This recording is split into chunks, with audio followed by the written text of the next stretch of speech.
Hi, my name is Jessica, and I'm here to talk about the famous philosopher Schopenhauer. I'm here to share some thoughts and ideas and kind of expand my opinions with his and just expand the thoughts. And he's one of my favorite German philosophers. But fun fact, he shares the same birthday as my mom and George Washington, which I thought was pretty cool, February 22nd. So that's just a little fun fact. But Schopenhauer believes in space and time. He claims space and time works as a principle of individuation, which is so true. Individuation is basically the experiences and how you grow and learn new things through the things you experience.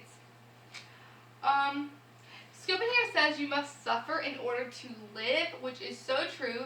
He claims that suffering and the misery you feel outweighs the happiness and joy, which I relate to because the happiness and joy you feel, that's just an aftermath, and it honestly probably lasts like 10 seconds.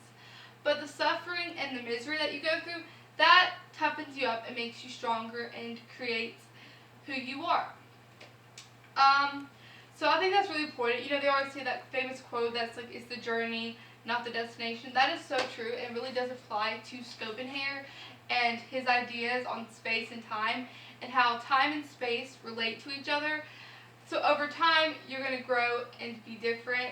And obviously, if you were born a few decades earlier, you're going to have different life experiences that make you who you are. In today's time, there's so many different communities and things to be a part of. For instance, like the Black Lives Matter, domestic violence awareness, all kinds of other different programs and things, and like the LGBT community and all of that. So the experiences you go through make you who you are. So say for instance, it's your hometown and a boy goes to go buy a pack of Skittles. He goes and buys these pack of Skittles and doesn't return home. That was so close to home. It was in your hometown. So you're going to obviously want to stand for the Black Lives Matter movement, and you're going to feel more strongly about it than others. Say for instance, a young girl is in a relationship with a boy and he's a little violent. Then he goes on a trip with her. She doesn't return, he does. That experience will start making you want to stand up for domestic violence, want to join programs, want to help young women get out of situations, and young men who might be in an abusive relationship.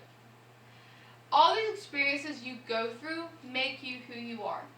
I cannot stress the importance of that, and that is something I think Schopenhauer believes in too. The suffering and misery makes you who you are. Thanks to space and time, that creates that individuation. That creates your individualism. That creates who you are.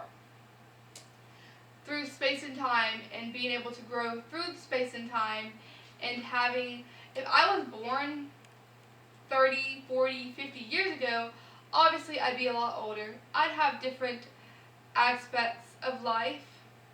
I would not believe the same things I believe in today. So you really have to think about everyone's born in a different generation, and everyone, thanks to that space and time, that creates who you are. Little kids today are going to have so much better technology and so much better things because things keep evolving. They're going to grow up differently thanks to how we grew up. If we grow up a certain way, we're not going to want our kids to grow up that way. We're going to change things. So thanks to space and time, that creates that sense of individuation. It creates an inner sense. That creates your will to live. And that's pretty much what Schopenhauer is saying.